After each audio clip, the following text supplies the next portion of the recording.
সুজিতদা নমস্কার, আমি সংবাদ বিভাগ থেকে বিশ্বজিৎ পাল বলছি। নমস্কার বিশ্বজিৎ আর আপনাদের সমস্ত ভিউয়ার্সকে আমি শুভেচ্ছা জানাচ্ছি।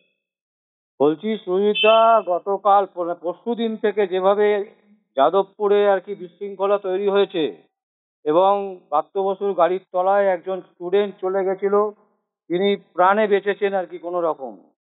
আজকে ছাত্ররা ধর্মঘট ডেকেছে, কিন্তু বিভিন্ন জায়গায় আমরা দেখতে পাচ্ছি যে মারামারি বিশৃঙ্খলা তৈরি হয়েছে।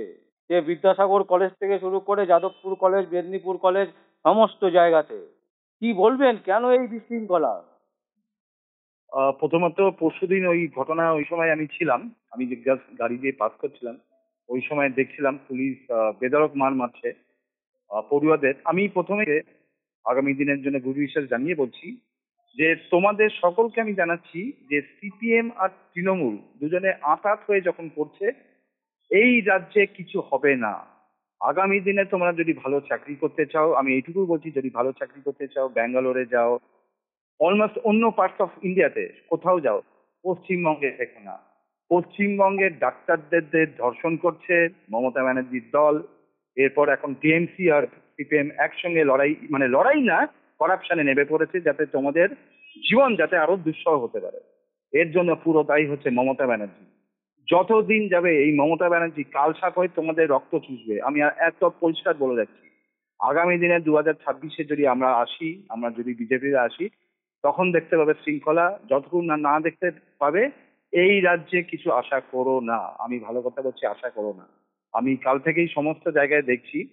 আর ছাত্ররা, তোমরা লড়াই করো যেভাবে আমাদের অভয়ার জন্য যখন সবাই আমরা লড়াই করেছিলাম।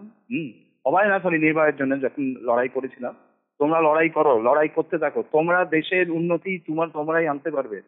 আজকে তোমাদের জন্য বলছি, পশ্চিমবঙ্গের মানুষ দেখে যান, মমতার কারচুপি দেখে যান। মমতা খালি এখন দেখছি চেষ্টা করছে 250 খানা সিট হবে কি 270 খানা সিট হবে কি 200 খানা সিট হবে, এই নিয়ে। মমতা ব্যানার্জি অন্য কোনো ব্যাপারে মাথা ঘামায় না। ও হচ্ছে করাপশনের রানী, করাপ্টেড নারী, আমি এটুকু বলতে পারি। বলছি, প্রশাসনের পক্ষ থেকে বলা হচ্ছে যাদবপুরে যে ঘটনা ঘটছে, যদি এরকম চলতে থাকে কলেজ বন্ধ করে দেওয়া হবে। এটা কি এইভাবে সম্ভব? প্রশাসন তো যা করছে, প্রশাসন তো কৃতদাস হয়ে রয়েছে। আমি বলছি, প্রত্যেকজন পুলিশের সঙ্গে আমার খুবই ভালো সম্পর্ক, অনেক কিছু ইয়ে করি, কিন্তু কি করবে বেচারা, কিছু করবে না। চাকরি বাঁচাতে হবে না? চাকরি বাঁচানোর জন্য মমতার দায়ী। এর আগে বিনীত গোয়েল ঠিক আছে, করাপ্টেড ছিল কি না ছিল আমি জানি না। বিনীত গোয়েল তো পা চাটা লোক ছিল। এখন মনোজ ভার্মা, উনিও জানেন, উনিও ভাবতে পারছেন নিজের চাকরি তো বাঁচাতে হবে। মমতার হাত থেকে আজ পর্যন্ত কেউ বাঁচতে পারেনি। না পুলিশ বাঁচতে পেরেছে, না আমরা বাঁচতে পেরেছি। আমাদের যারা যারা চাকরি করি বা আমরা যারা অভিনয় করি, সবাইকে মমতা ব্যানার্জি পায়ের নিচে চাপা দিয়ে রেখেছে। এটা হতেই হবে, এটা হতে হবে। এই রকম নারী 2011 থেকে আজকে প্রায় 2025-এর গল্প, 14 বছর ধরে খাবলা করে রেখেছে। প্রথম 5 বছর ভালো কাজ করেছেন, পর থেকে উনি এত করাপ্টেড, মোস্ট করাপ্টেড। আর ওনার ভাইপো ভাইপো কি ছেলে আমি জানি না, উনি তো প্রায় 3,500 কোটি নিয়ে বসে রয়েছে ঘরে। কি বলবেন পশ্চিমবঙ্গের মানুষ, কি বলবেন? আমার কথাটা শুনুন। আমি যদি পরিষ্কার কথা বলি, তাহলে আমাদের জন্য সাপোর্ট করুন প্লিজ। বলছি যে যাদবপুরের কাণ্ডের আগের দিনকে কলকাতা হাইকোর্টে সাংবাদিক নিগ্রহের কথা কি জানেন? আমি শুনেছি, রোজিনা বঙ্গটিভি, হ্যাঁ, হ্যাঁ। শুনেছি সেটা।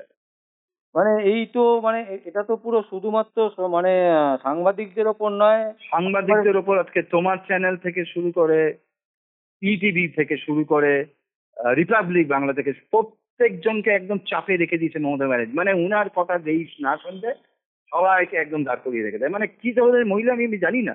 কিভাবে উনি বেঁচে আছেন এইভাবে, কি জানে? এত লজ্জা নিয়ে কিভাবে উনি বেঁচেন?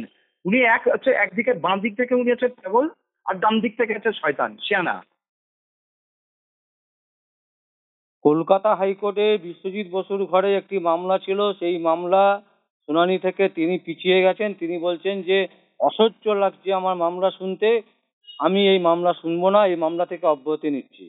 মানে কি ঠিক কথা বলবেন, মানে বলেছে। সর্বত্র, মানে বিচারপতি থেকে শুরু করে সাংবাদিক, সাংবাদিক থেকে শুরু করে ছাত্র সমাজ, পুরোটাই তো মানে একেবারে কণ্ঠরোধ করে দেওয়ার চেষ্টা চলছে। উনার একটাই হচ্ছে, দড়ি ধরো মারোটান, রাজা হবে খান খান। এখানে হচ্ছে রানী হবে খান খান। উনাকে আমরা চাইছি যে উনাকে একদম গর্তের মধ্যে পিছিয়ে উনি দিনকে দিন না দুঃসহ হয়ে যাচ্ছে। আমি সত্যি কথা বলছি, উনি দিনকে দিন দুঃসহ হয়ে যাচ্ছে। আমরা লড়াই করছি, বিজেপি আমরা সবাই লড়াই করছি তাদেরকে নিয়ে। প্রত্যেকটা প্রফেশন হচ্ছে অখুশি এই মহিলার জন্য। এবার হচ্ছে ছেলে কি জানি না ভাইপো কি করবেন কি না করবেন, তাও উনি অনেক বেশি সচেতন দিদির থেকে। আমি বললাম যে Mamata Banerjee please get lost, আমি এইটুকু বলছি গেট লস্ট। ভালো থাকতে দিন না, আমাদের রাজ্যকে ভালো থাকতে দিন না। আপনি কতদিন আর থাকবেন? উনি প্রায় 70 বছর কাছাকাছি হয়ে গেলেন। বিশ্রাম নিন, বিশ্রাম নেই, নয় এতে থাকুন কি মানে বাংলাদেশে থাকুন, নাহলে পাকিস্তানে থাকুন, দয়া করে আমাদেরকে বিশ্রাম, আমাদের নিরত দিন, ঠিক মতন আমরা চালাবো। আমাদের ওপর 5টা বছর টাইম দিন, আগামী 2026 থেকে 2030 অব্দি আমাদের একটু টাইম দিন না, বিজেপির হাতে একটু টাইম দিন না। আচ্ছা, আমাদের আহ, শিক্ষামন্ত্রী ডক্টর বসুদা, আপনাকে আমি একটা প্রশ্ন করছি, just want to ask you one thing, যে আপনি কি শিক্ষামন্ত্রী নাকি অশিক্ষিত মন্ত্রী? আমি এটা খালি জানতে চাইছি, আজকে বাংলার মানুষ জানতে চাইছে, আমাদের যাদবপুর ইউনিভার্সিটির লোকজন জানতে চাইছে। প্লিজ পা চাটা হবেন না। আমি জানতাম আপনার মেরুদণ্ডটা খুব স্ট্রং, আপনি মমতার পা চাটা হবে না, নাহলে বেরিয়ে যান। আর 1 বছর আপনার ডিউটি আছে, প্লিজ বেরিয়ে যান। জাস্ট সেটাই নিয়ে জানতে চাইলাম আপনাকে। দিল্লিতে ভালো খেলছে, আমরা ভালো খেলছি ইয়েতে মুম্বাইতে, আমাদেরকে ছেড়ে দিন, আমাদের 5টা বছর সময় দিন। আমি দর্শকদের বলছি 5টা বছর সময়, যদি আমরা না পারি আবার নয় মমতাকে ফিরে আসবেন। তার আগে এই ভাতার দয়াতে প্লিজ 1200 টাকার ভাতার জন্য করবেন না। লড়াই আমরা সবাই করছি, প্রত্যেকটা প্রফেশনে লড়াই করছি, ডক্টররা লড়াই করছে, আমাদের পুলিশরা, যাই হোক পুলিশকেও বলছি, পুলিশরা লড়াই করছেন, করাপশন নিয়ে লড়াই করছে, আমরা যারা যারা অভিনেতা তারাই লড়াই করছি, চাকরি থেকে শুরু করে, ডক্টর থেকে শুরু করে, নার্সরা ভয় পাচ্ছে, এখানে রেপ্ট হচ্ছে, ও ওখানে রেপ্ট হচ্ছে। কত ভালো লাগছে বলুন তো। আমরা ভেবেছিলাম 2025টা বোধহয় শুরু থেকে ভালো হবে, আবার উনি একেবারে মমতা ব্যানার্জি মমতা ব্যানার্জি মমতা ব্যানার্জি, করাপ্টেড নারী, করাপ্টেড সিএম। দয়া করে আপনি এবার বিরতি দিন। এই রকম আমি সিএম কোনোদিনও দেখিনি।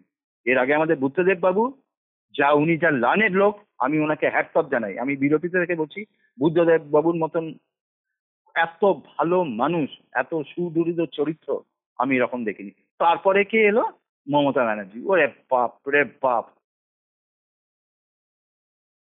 সুজিতা, অসংখ্য অসংখ্য ধন্যবাদ। আমরা পরে আবার আপনার সাথে যোগাযোগ করব এবং দর্শকদের বলবো দেখতে থাকুন সংবাদ আবির্ভাব। আমার নাম বিশ্বজিৎ পাল, সংবাদ আবির্ভাবের জন্য। Thank you. সংবাদ আবির্ভাবের পাশে থাকুন। ওরা একদম হোয়াইট পলিটিক্স ইয়ে নিয়ে করে, গ্রে, একদম গ্রেতে যায় না। আপনারা আমার মাধ্যমে বা ইয়ের মাধ্যমে আপনারা কথা শুনুন, লড়াই করুন প্লিজ, আমাদের লড়াইটা করুন। 2026-এর এপ্রিলে আমাদের ভোট আছে, রাজ্যকে আমরা সবাই মিলে বাঁচাতে চাই। প্লিজ আপনারা 1200 টাকার ভাতার জন্য মমতার হাতে বলি হবেন না, আমি এইটুকু বলতে পারি। আগামী দিনে আমি থাকি কি না থাকি কোনো ব্যাপার না, বাংলা যেন বাঁচে তার সঙ্গে আমরা সবাই মিলে লড়াই করছি। Thank you so much, God bless. Thank you Sujita, thank you.